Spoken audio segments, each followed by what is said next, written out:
안상진 소장입니다. 이 법안을 출신학교 차별금지법으로 약칭해서 말씀드리겠습니다. 먼저 이 법안을 총평한다면 이 법안은 학력 학벌주의를 극복하고 사교육비 문제 해결을 위한 법안으로 평가를 합니다. 이 법이 왜 필요한가? 먼저 첫 번째로 입시 문제를 한번 살펴보도록 하겠습니다. 지금 입시에서 아직도 출신학교로 학생을 차별하는 관행이 남아 있습니다. 먼저 대학 입시를 살펴보면요. 현재 대학 입시에서 가장 중요한 전형으로 꼽히는 것이 학생부 종합전형입니다. 그런데 이 학생부 종합전형이 특목고 학생이나 또 일반고 중에서도 굉장히 유명 일반고 학생들에게 유리한 그런 전형이다라는 평가가 상당히 많습니다. 제가 통계를 통해 말씀을 드려보도록 하겠습니다. 참고로 이 판넬의 내용들은 다 발제문에 들어가 있습니다. 이 내용을 좀 살펴보면은 이 위에 2014년에 전체 신입생 중에서 특목고 출신의 학생의 비율은 4.3%입니다. 그런데 학생부 종합전형을 통해서 들어간 특목고 학생의 비율은 10.1%에 달합니다. 2016년에 가면은 특목고 학생의 전체 비율은 4.2%로 줄어드나 오히려 학생부 종합전형으로 들어간 학생의 비율은 12.9%로 늘어나게 됩니다. 특히 2014년과 16년을 비교하면은 학생부 종합전형이 굉장히 인원이 늘어납니다. 약 34.8%가 늘어나는데요. 그때 특목고 학생의 합격 비율은 무려 72.6%가 늘어납니다. 반면 일반고 학생은 30.2%에 늘어나는데 그치고 맙니다. 이렇게 학생부 종합전형의 여러 가지 공정성 문제에 있어서도 이 법이 통과되어서 출신학교를 가리게 된다면 공정성 향상에 도움이 될 것이라 생각이 됩니다. 대학 입시뿐만 아니라 대학원 입시도 문제입니다. 작년 6월에 발표되었던 서울의 모 사립대에 바로 내부 평가 기준이 외부에 공개된 적이 있습니다. 이걸 보고 깜짝 놀랐는데요. 여기 성실성 항목이라는 항목을 보면요. 이 로스쿨에서 출신 대학을 가지고 학생들을 5등급으로 나누는 것을 확인할 수 있습니다. 물론 S대학은 스카이를 뜻하고요. 여기 마지막 D등급 같은 경우는 기타 대학의 이름도 안 붙이 기타 대학의 비법학과과를 말합니다. 문제는 이 학생들은 여기서 감점 요인 때문에 거의 합격이 불가능합니다. 법학 적성 시험을 아무리 잘 본다 하더라도 이 간격을 메꿀 수가 없습니다. 이러한 출신학교의 차별 사례가 대학원 입시에서도 드러나고 있습니다. 채용의 부분에 있어서는 훨씬 더 광범위한 문제가 있습니다. 첫 번째 자료는요. 국가인권위원회에서 발표한 자료입니다. 조사 대상 545명 중 조사를 해봤습니다. 채용 과정에서 차별을 느꼈냐라는 질문에 대해서 무려 70.4%가 나는 채용 과정에서 차별을 느꼈다라고 이야기를 하고 있습니다. 그럼 어디서 차별을 느꼈냐라는 질문에 출신 학교와 학력을 말한 사람이 두 번째로 높았습니다. 어떤 것 때문에 그렇게 출신 학교와 차별을 느꼈느냐라고 했을 때에는 고졸, 대학졸, 대학원졸로 자격을 제한하거나 두 번째는 출신 대학명을 쓰도록 하는 그러한 면에서 차별을 느꼈다라고 국가인권위원회에서 발표하고 있습니다. 실제로 작년에 고용노동부에서 발표한 자료를 보면요. 기업에게 물어봤습니다. 학력 기재를 요구하는 기업이 몇 개나 있나 조사를 해봤더니 무려 94%가 학력 기재를 요구하고 있었고요. 또 채용 시 무엇을 중요하게 보는가라는 질문에 있어서도 학력이라고 기업이 답한 비율이 자격사항에 이어 두 번째로 높았습니다. 실제로 2015년에 고용노동부의 자료를 보면은 그 실태가 적나라하게 드러나고 있습니다. 조사기업 126군데 가운데 출신 학교와 학력을 전혀 요구하지 않은 곳은 단 한 곳이었습니다. 126곳 중에 단 한 곳만이 출신 학교와 학력을 모두 요구하지 않은 곳은 단 한 곳에 불과했습니다. 무려 118군데 93.7%가 출신 학교의 기재를 요구하고 있었고요. 그중에 7군데는 초등학교를 어디 나왔냐, 초등학교 이름까지 써라라고 초등학교의 이름까지 요구한 곳이 7군데나 될 정도로 이 문제는 광범위하고 심각한 문제입니다. 이렇게 입시와 채용에 있어서 출신 학교로 차별하는 관행이 워낙 넓다 보니까요. 우리 사회에 여러 가지 문제가 생깁니다. 특히 가장 심각한 부분은 학력 인플레 현상입니다. 대학에 갈 필요도 없고 대학에 갈 마음도 없는 학생들이지만 이런 차별이 있기 때문에 어떻게든 대학을 가야 하는 그런 요구에 직면하게 됩니다. 그래서 우리나라의 고등교육 진학률은 OECD 최고를 기록하고 있습니다. 전문대학은 OECD 평균의 2배에 달하고요. 그리고 대학과 대학원도 무려 11%포인트가 훨씬 더 높은 그런 진학률을 보이고 있습니다. 게다가 고등교육의 이수율에 있어서도 청년층 25에서 34세의 고등교육 이수율을 보면 역시 이것도 OECD 최고를 기록하고 있습니다. 문제는 이렇게 학력을 하고 나왔지만 쓰는 곳이 없는 것입니다. 실제로 우리의 노동시장에서 이렇게 고학력을 요구하는 관리 전문 기술직 근로자의 비율은 OECD에서 굉장히 낮은 비율입니다. 그러니까 고학력을 갖추고 나왔지만 실제로 사회에서 활용은 되지 않는 것입니다. 이렇게 노동시장에서의 수요와 공급이 맞지 않는 현상들을 벌어지고 있습니다. 더 심각한 문제는 사교육비 문제입니다. 결국 이렇게 입시와 채용에서 과도하게 차별이 일어나다 보니까 학생들은 조금 더 높은 학력, 그리고 조금 더 좋은 학벌을 갖기 위한 무한 경쟁이 벌어지게 됩니다. 그러다 보니 이 출신 학교를 통해서 도저히 차별받지 않으려는 학부모들의 그런 노력들이 사교육비 증가로 드러나고 있습니다. 실제로 교육부가 2009년부터 13년까지 조사한 사교육비 의식조사를 보겠습니다. 왜 사교육을 시키십니까? 사교육 증가하는 원인이 뭡니까? 라는 질문에 가장 많은 부분들, 학부모의 대답에 가장 많은 부분들은 당연히 취업 등에 있어 출신 대학이 중요하기 때문이라고 답하고 있습니다.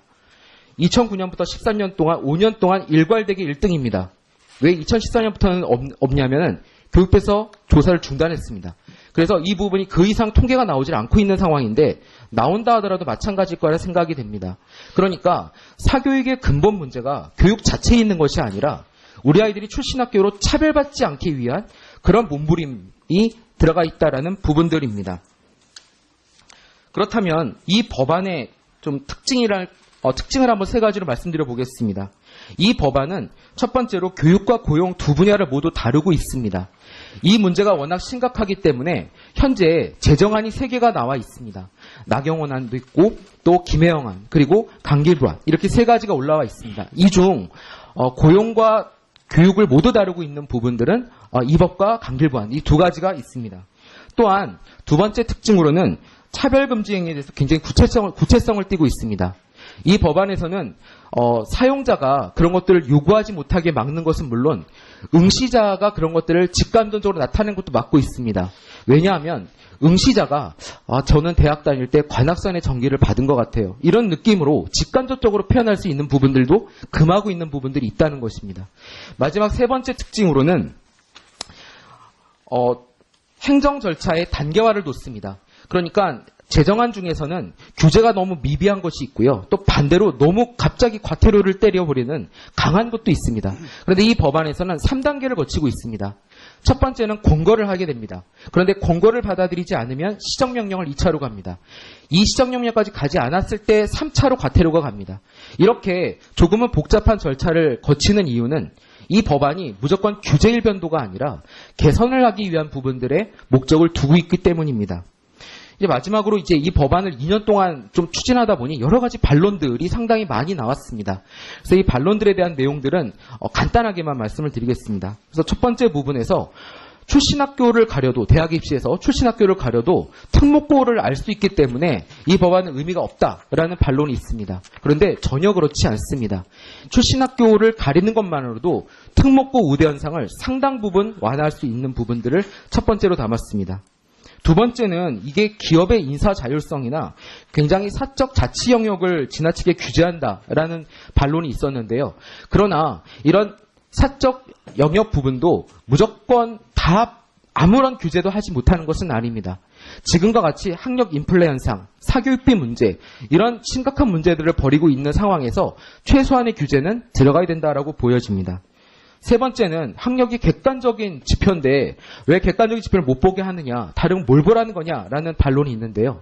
그 부분에 있어서는 이 법안에서 합리적으로 직무상 연관이 되는 학력 차별을 허용하고 있습니다. 무슨 말이냐면 직무상 필요하다고 생각했을 때는 학력 차별 부분들을 인정하고 있습니다. 금지하는 것은 직무의 특성상 아무런 의미가 없는 그런 학력 차별들만 막고 있는 것입니다. 네 번째는 고용노동부가 NCS를 열심히 하고 있는데 그걸로 대체하면 되는 거 아니냐라는 부분이 있는데요. NCS는 의미가 있습니다. 다만 현재 NCS를 하고 있다고 응답하는 기업의 비율이 8%밖에 되지 않습니다. 민간 기업에 있어서는 그 비율이 굉장히 적습니다. 그렇기 때문에 NCS가 확대돼가지고 이 문제가 자연스럽게 해결되기를 기다리는 것은 굉장히 많은 시간들이 필요로 한다는 것입니다. 다섯 번째는 해외에서는 학력으로 차별을 금지한 사례가 없다라는 비판이 있는데요. 맞습니다. 왜냐하면 해외에서는 이렇게 학력으로 무차별적으로 차별하는 경우가 없기 때문입니다. 이것은 우리 사회상을 담고 있는, 우리의 문제를 담고 있는 부분이기 때문에 학력이나 출신 학교로 인한 차별 부분은 분명히 우리 사회에서의 문제점을 해결하는 법안입니다. 여섯 번째 부분은 방법이 없다. 대학 입시에서 어떻게 출신 학교를 가리냐라는 비판이 있는데요. 방법은 충분히 있습니다. 현재도 대학 입시에서 사용자, 학생들의 여러 가지 주민등록번호나 예민한 부분들은 암호화해서 보호하고 있습니다. 거기에 출신 학교를 넣으면 됩니다. 그것으로 충분합니다. 입사 지원서는 그냥 란을 없애고 안 보면 되는 겁니다. 그리고 마지막 일곱 번째인데요.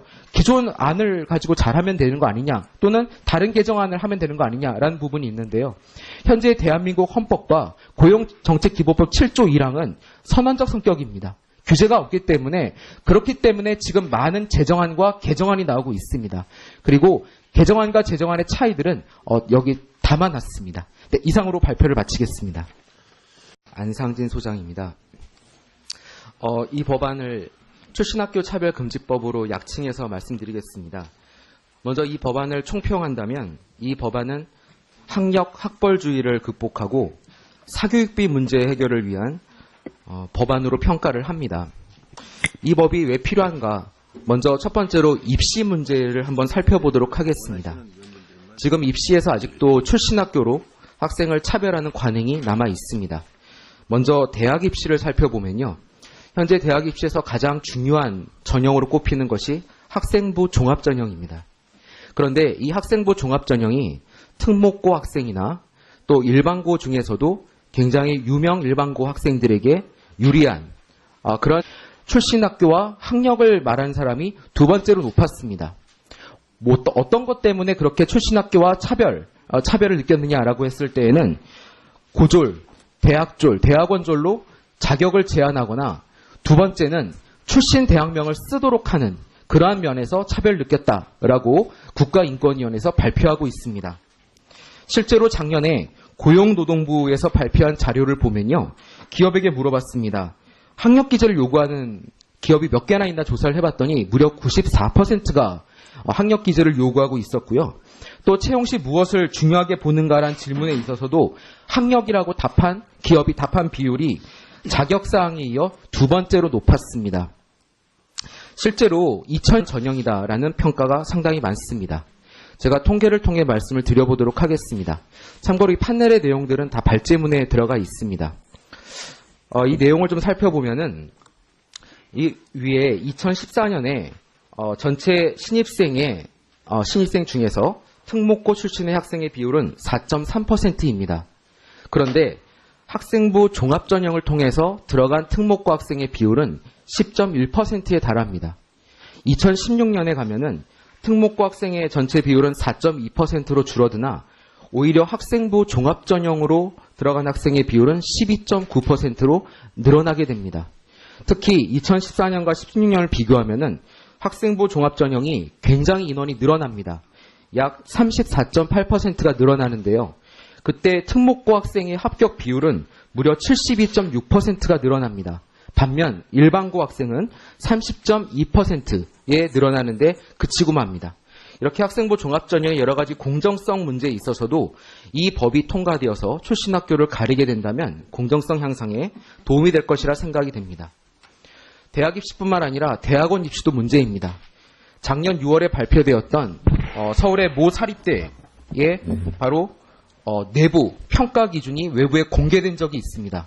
이걸 보고 깜짝 놀랐는데요.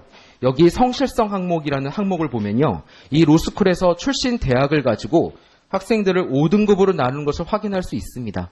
물론 S대학은 스카이를 뜻하고요. 여기 마지막 D등급 같은 경우는 기타 대학, 이름도 안 보지, 기타 대학의 비법학과과를 말합니다. 문제는 이 학생들은 여기서 감점 요인 때문에 거의 합격이 불가능합니다. 법학 적성시험을 아무리 잘 본다 하더라도 이 간격을 메꿀 수가 없습니다. 이러한 출신 학교의 차별 사례가 대학원 입시에서도 드러나고 있습니다. 채용의 부분에 있어서는 훨씬 더 광범위한 문제가 있습니다. 첫 번째 자료는요, 국가인권위원회에서 발표한 자료입니다. 조사 대상 545명 중 조사를 해봤습니다. 채용 과정에서 차별을 느꼈냐라는 질문에 대해서 무려 70.4%가 나는 채용 과정에서 차별을 느꼈다라고 이야기를 하고 있습니다. 그럼 어디서 차별을 느꼈냐라는 질문에